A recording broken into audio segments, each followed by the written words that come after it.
Hi guys, welcome to Andertons TV. I'm the captain, and today I'm joined by the lovely Jamie from Earthquaker Devices. Hello. So thank you very much for coming all the way over to the UK. You're doing a tour of Europe, are you, at the moment? Seeing some of your dealers? And yeah. Cool. Yeah. First time over here, or? No, it's probably third time in the UK. Okay, cool. Cool. Well, look, let's dive straight into Earthquaker and how you got into it, because you're the sort of the designer, owner, Mr. Earthquaker. Mr. Earthquaker. Yeah, I started the company. I designed all the pedals. Okay, how long ago was it that you started the company? 2005. Oh wow! Yeah. So you've been doing it for a while now, then. Mm-hmm. And what was it that what was it that made you want to start tweaking pedals? Well, the thing that kind of started me with it is I had an old DoD 250 overdrive, a yellow one, and I loved the way that it sounded, and it broke. And it's like, what do you do with a broken pedal? You usually just throw it away and get a new one. That's kind of what people, I think, typically do with this. Yeah. But I bought a new one and it didn't sound anything like that. So I was like, I'll look this up. I'll see if I can fix it. I found a website called General Guitar Gadgets. Had a schematic for it. I was like, that seemed simple enough. Found the value. It was just a pot that broke off the circuit board. Found the value for it, replaced it. I was like, oh, it works. It was kind of exciting. So then I got the kit to build another one and built it, and that sort of launched that whole thing. Because it's definitely, now, the world is awash with pedals now, but you've managed to kind of carve yourself out a niche to sort of, you are one of the better known sort of pedal brands, which I think is a feat in itself now, given that there must be 1,000 guys out there trying to make a living out of selling pedals. I guess I kind of associate Earthquaker with some of the more crazy kind of palettes that you can kind of get out of a guitar sort of tone.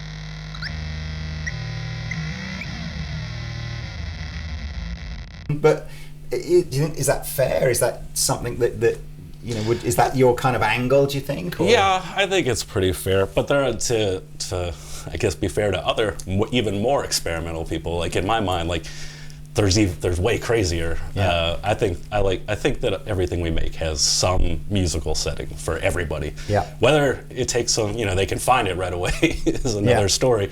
But like the pedal, like the Rainbow Machine, which most people are like, oh, it makes magic wand sounds and atonal nonsense. Also, it has like one of the best chorus sounds ever in it. But most people don't know where to find that setting. I have the benefit of designing them, so I know like where they all are, and I try to explain it the best I can to a lot of people. But sometimes when they find a sound that's crazy, they want to keep playing it over and over again, and then that's the idea you get. So yeah, I do think we make a lot of experimental stuff, but more than half of the line is pretty traditional, like reverbs and delays or overdrives and stuff like that. So the pedals we've got on the board here aren't. These are sort of a representation of the range rather than anything specifically new, with the exception, I think, of the data corruptor, which is the newest one. So we'll focus in a little bit more on that. But I guess that like you say, you've got a. I mean, I quite like the Dispatch Master is a relatively easy to use reverb and delay in a pedal. Mm-hmm. And then, of course, interestingly, you were getting some killer tones out of the transmitter.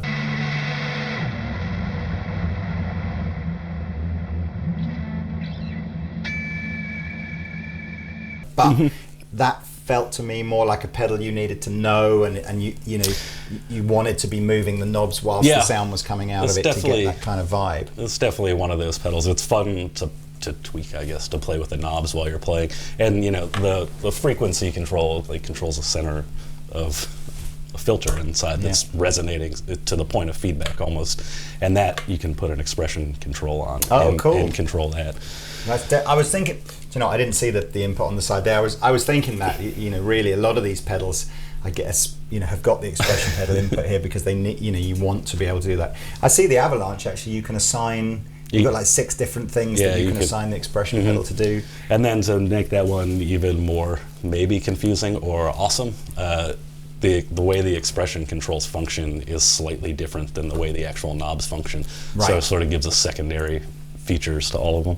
It's a cool angle. I mean, I think whether this kind of vibe is the kind of thing you're into or not, I'm loving the fact that what it does is it takes this crazy old, very simple wooden instrument with effectively that can only ever play 6 notes at a time. Yeah. You know, and really, you know, it just makes it into almost, it's like the craziest synthesizer ever, isn't it? Yeah. And that's what I feel like for a long time I was obsessed, and to some extent I still am, just with making the guitar sound like anything but a guitar. Right. But natural at the same time. I don't know if that makes sense, but to me, I hear it when I play everything. I'm like, well, it still sounds like a natural instrument.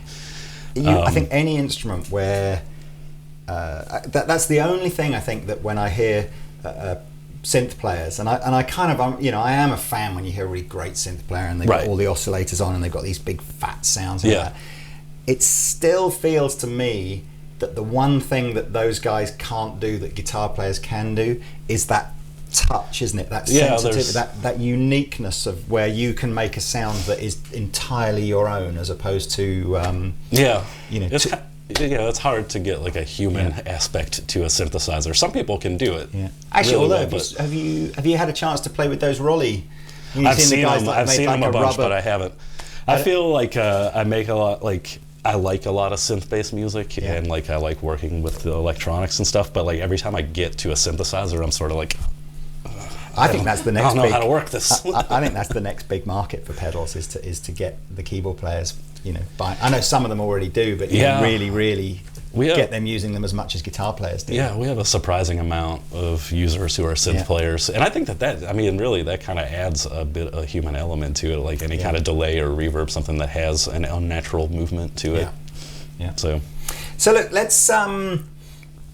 I guess, what was the first pedal then that you made? You know, I guess it's none of these, is it? So it was like actually, it is. Oh, okay. The hoof is pretty much the first pedal. So you went for a fuzz. Is that kind of like, it was your take on the Dodd almost, was it? Or? Yeah, on like a friend of mine had this green Russian Big Muff, and it sounded like it was, you know, big and dirty, but it also sounded very clean, like it would lit a lot of the guitar through. Yeah. And I kind of started with just a basic, like Big Muff circuit, like classic Big Muff circuit. And I was like, how can I get this thing to clean up and sound more like an amplifier? And then just tweaking away at things and came up with that.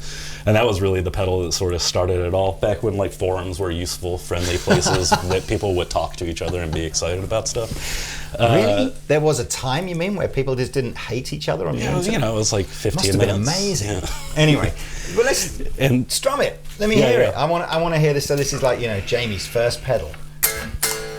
He says, turning the volume pedal up. That's it. That's what it sounded like. Nothing.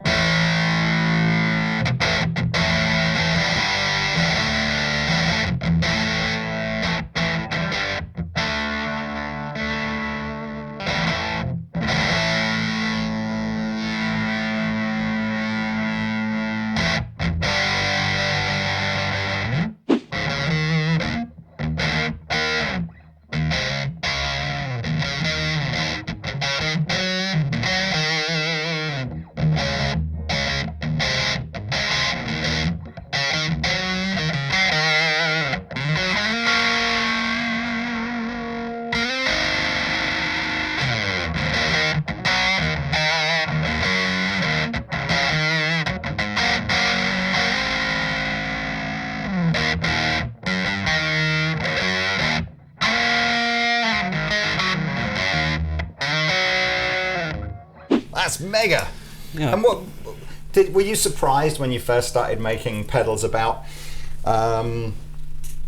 how the fuzz in particular has this amazing change as you sort of adjust the voltage that goes to the fuzz, and you know, it's very unlike a traditional distortion or overdrive pedal, isn't it? It is. It's so much more organic sounding, so much easier to get a crap sound out of as it is to get the as well as a good sound. Yeah, and I think that's like the struggle with the fuzz pedals. A lot of times, for me, like I like a lot of like real like square wave over the top sounds and things like that. But I feel like when I'm always working on stuff, I'm trying to get the same response of an amp, but with like the edge of the fuzz, and where I really like that sound of like a fuzz face, where like the low notes kind of explode out of the thing, which, you know, a lot of people call that flubby. I think it's awesome.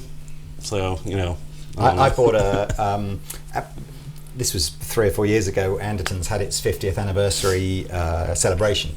And I went on a bit of a crusade that year to try and buy things from 1964, just to sort of see what they were when we were first opened. And I bought a Maestro fuzz. one of the pretty much that sort of cheese wedge Yeah, shape. the wedge. And it's without shadow of a doubt the worst sounding fuzz pedal you've ever heard ever. So I gave it to a friend of mine to modify, and he basically modified it so that it just had a bit more juice and a bit more voltage and all, and very quickly transformed it into this fairly massive sounding fuzz. But actually, all the best sounds in it, because he put like a variable bias control. All the best sounds on it were literally just when it was sort of its shittest sounding, like as in that just enough to make it not be broken. And it's really interesting, that whole kind of fuzz vibe. I think that's the like the holy grail of fuzz, isn't it? Just where's that point where it's just. That's why I think there's like 1.5 million fuzz pedals, because everyone's trying to get to that point where they're like, that's the sound. You could do that forever. Yes. And then change guitar and amp and everything. Yeah, and then it's totally gone, different. Yeah. So that's cool. I'm glad that we've got like your first pedal here. Now, let's stick with kind of the drive thing for the time being. Cool that we looked at the hoof and the like your first ever pedal, and from then obviously you've gone sort of really multi-directional, really, to Palisades for something which is about the fullest featured drive pedal that I've seen, short of getting into like digital programmable stuff. And then you've got two very simplistic drive circuits here as well. So tell us a little bit about those. Well, I'll start with the Palisades. The Palisades is, I hate saying these words, Tube Screamer clone. Just flog that dead horse for a little bit longer. But no setting in it is actually a Tube Screamer at all. Talking about that, the Tube Screamer, do you know the biggest beneficiary in the last, I would say, 18 months or so to everybody making a Tube Screamer clone has been the old Tube Screamer. Because it's the customer now just goes, right, I've heard the Tube Screamer is, that's the pedal I've got to have if I want to be Stevie Ray Vaughan or whatever. Yeah. Like that. So they go on the internet, Tube Screamer clone.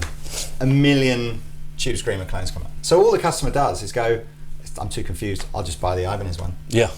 It's almost like it's almost like that first wave where there was just like 10 or 20 alternatives and droves of people went, I'll buy this sort of updated, improved version. It's almost just it's gone too far now, and people just go, I'm too confused, and the only one that floats to the top is the original, the actual one. Tube Screamer. So it's crazy, really, isn't it?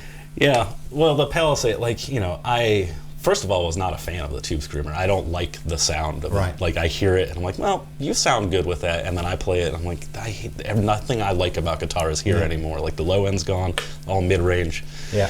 The drive sounds like it's sitting on top of the clean circuit, and it's not a sound I like. But we got asked so many times, because we're a boutique pedal company, like, what's your Tube Screamer? It's like, well, we don't have one. Please stop asking. Finally, it's like, well, if we make one, why not make one that's like all of the mods possible to one little pedal?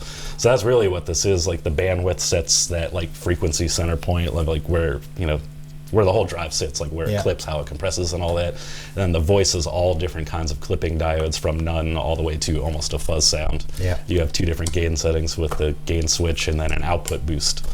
And then you can turn the buffer on and off, which is sort of something you feel more than like you hear when you're playing, and then a normal and bright switch. And it's sort of, to me, it's like, if I'm going to play with a Tube Screamer, then I can get like 1 million different sounds out of it, and it doesn't quite have, you can get close to the original sound, but to me it's a little bit more like an amp that actually sounds. So this one kind of snuck up on us in a demo that I did with Rob at least a year ago, maybe even longer, and it wasn't supposed to be about the Palisades. It was supposed to be about one of the other ones, but we just had this for drive, and I'm like, wow, that's a great sounding drive pedal. Thanks. I am a Tube Screamer kind of fan, so maybe I should just kind of get back into this and check it out, because it's got tons and tons of features on it. Yeah, it's definitely a thing you have to sit with for a while, and you'll find your sound in it. So if the Palisades is too intense for you, there's a smaller version of it called Dunes, which we made for people who want like a more simple version. With the Dunes really just has my 3 favorite settings. I will check that out too. Awesome. Let's talk about these two though. There is something that draws me towards pedals with just one knob on it. Me too. It's almost just like, loving the idea, and definitely that speaker cranker. I think I'm not sure that the name of the pedal does it fully justice. I sort of thought it was going to be quite a bit more like some sort of subtle speaker breakup kind of thing, but it's got some fat big drive tones. Yeah. In there. So what kind of vibe is that? So I made that pedal because I used to use a Music Man amp. It's a solid state front end, and it just didn't have any grit. You can turn the amp all the way up and it's clean, which is great for most pedals, but like if you want like a subtle overdrive, I just made that. And I used it for like 2 years, and people would always be like, what pedal are you using for that? And it's like, oh, I made it just to give it like a little bit of grit. And then we ended up putting it out, and I think it's a pretty confusing pedal for most people, because forever you see one knob and you think clean boost. Yeah. And it's really not. I mean, a majority of this dial is clean and pushes the amp a little bit. Yeah. But once you get up to like right about there, like 2 o'clock, like it starts to give like a really natural drive. Sounds just like the guitar, but gritty. I thought it sounded great. Yeah. Yeah, really, really cool. And would you sort of put this almost as like an always-on type pedal? Yes, always have it on. And even now I use a Marshall Super Lead, and I always have it on. Yeah. I just back the gain off a little bit because that amp is pretty mid-rangey. Yeah.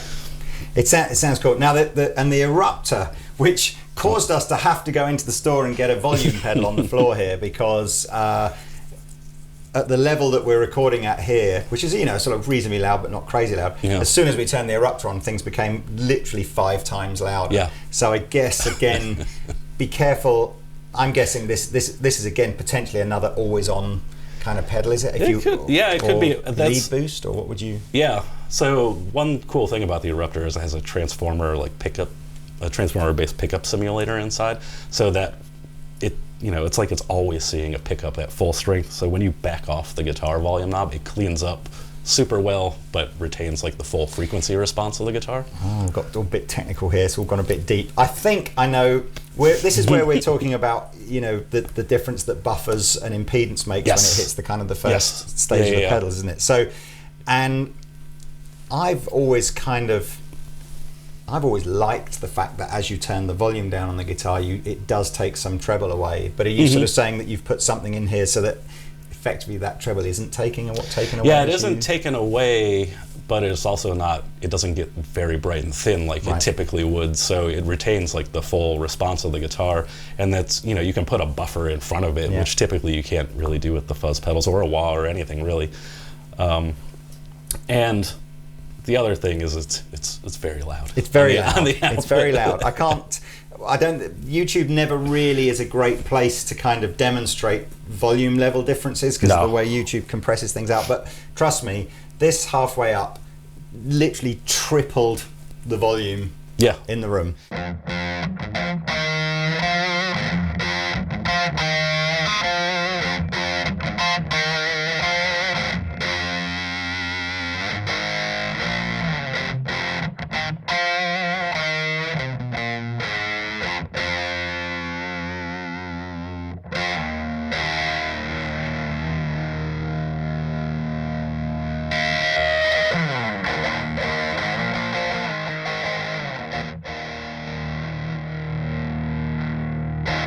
Now I know there's a bunch of other drive pedals that are on the in the Earthquaker range, and I'll put a link in the description below where you can find out more about Earthquaker and maybe go and do some research and stuff.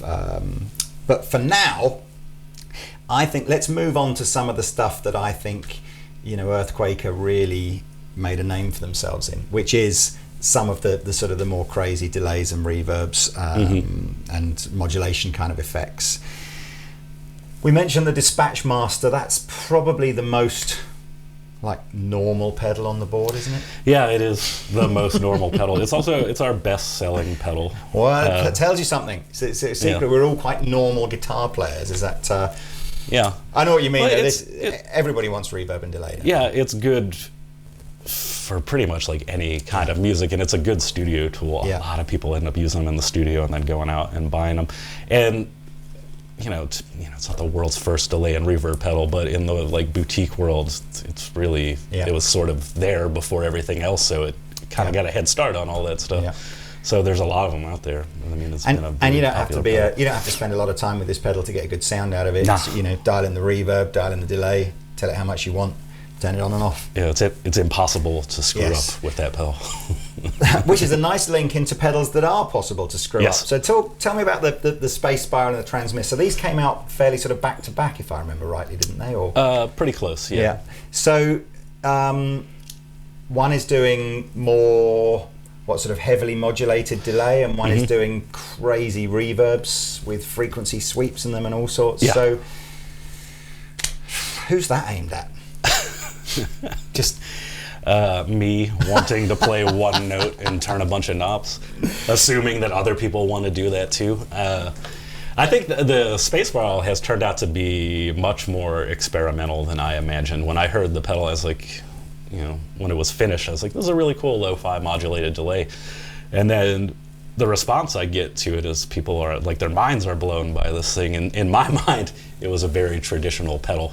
Like, that's just an average modulated delay. Really? It's definitely not an average modulated delay. And the things I've heard people do with it are amazing, which a lot of times that's where like I really find the use for some of these pedals. I see other people do it, and I would never think to do that. An MXR carbon copy. Yeah. That's an average modulated delay.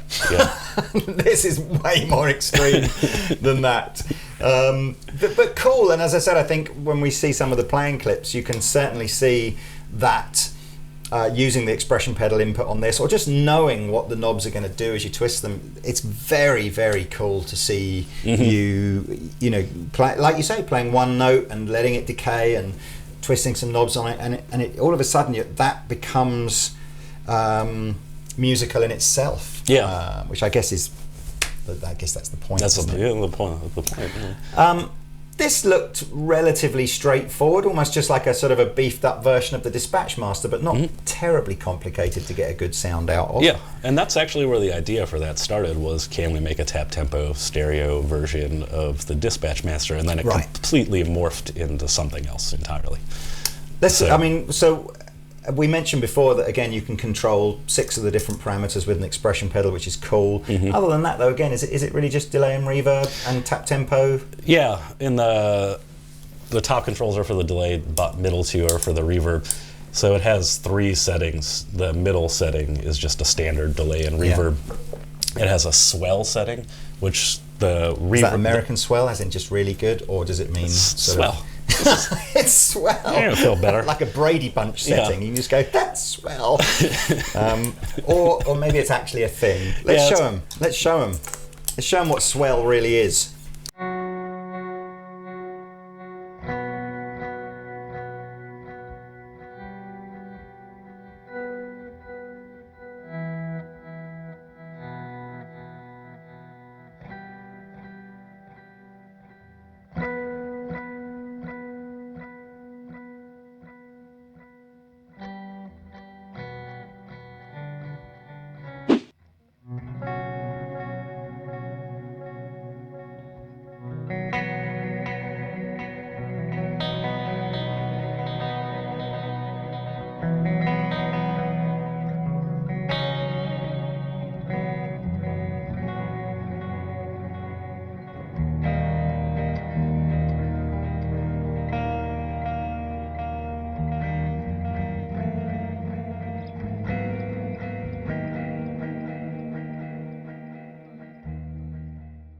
Anyway, look, the one I've been wanting to get round to, typically this would not be the kind of pedal I would use, but you made it sound so cool that, and everybody in the room is just like, oh man, might have to have one of these.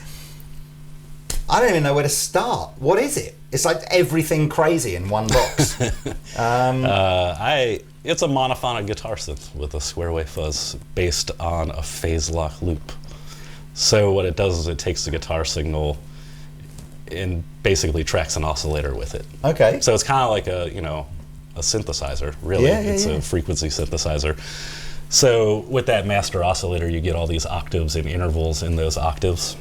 So the black sort of squares on here are kind of breaking it into. So into sections. You've got it. So this is just controlling the level, so the square wave, the subharmonic, and the oscillator, right? Okay. Yeah. So then you've got a subharmonic, which is going from 1 octave below down to 3 octaves below in various intervals. And then, it can take, that subharmonic can either take its input from this square wave or from the output of the master oscillator, and that's when they'll go in unison together, all the same modulation will be there. But what makes that super tricky is the master oscillator can take its input from unison, which is the square wave fuzz, or 1 or 2 octaves down, and then you're multiplying all those frequencies and then those frequencies that are multiplied can be divided by any of those. So you'll never know how it works, is basically what I just told you. I think we should just, I think this is the sort of pedal that in the hands of someone that knows what it's going to do, it's better than me just randomly tweaking. So let's just, and we should say as well, this is a prototype version. When it's switched on and there's no guitar going through it, there's kind of like a clicking. In fact, let's show them the clicking.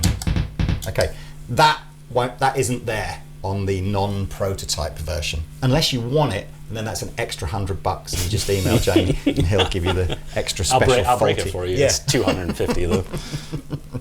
So let's have a listen. This is amazing.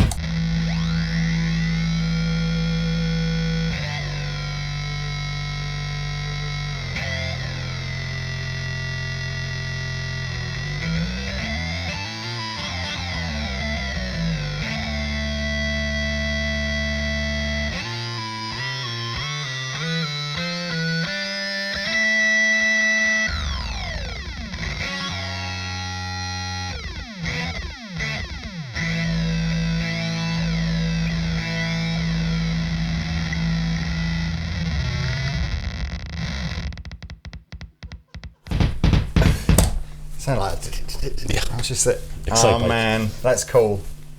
I'm gonna have a play now.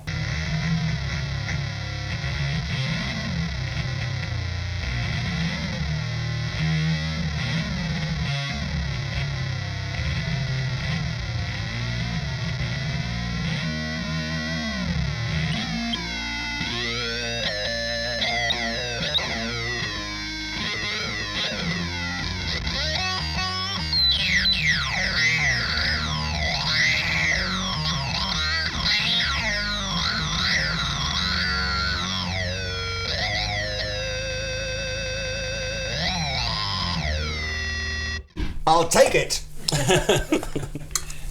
That's mega. Is that a cool sounding pedal or what, isn't it? That's amazing. That's cool. Thank you. Anyway, it's been an absolute pleasure having you across. Thanks for having me. I hope you enjoy the rest of your time in the UK and in Europe. And thank you guys for watching. If you want to find out more about Earthquaker devices, as I said, I'll put a link in the description below. It's super cool. It's super, super cool. Everyone needs a data corruptor, especially if you're into BB King and Stevie Ray Vaughan. I just know that those guys would have just got some crazy tones out of these pedals. Anyway, cheers, man. Thanks for coming in. Thank you so much. Take it easy. Bye, guys. See you next time. I love it. That was awesome. Hey everybody, thanks for watching the Andertons Guitar YouTube channel. If you're a drummer or a keyboard player or interested in music technology, you might find one of our other channels interesting, and I'll put details of those in the description below. If you want to find out more about the products we've just featured, please click here. If you'd like to buy a t-shirt like this, please click here. If you want to watch another video on our guitar channel, click down here. And to subscribe to our guitar channel, click here. Thanks again for watching, and we'll see you next time.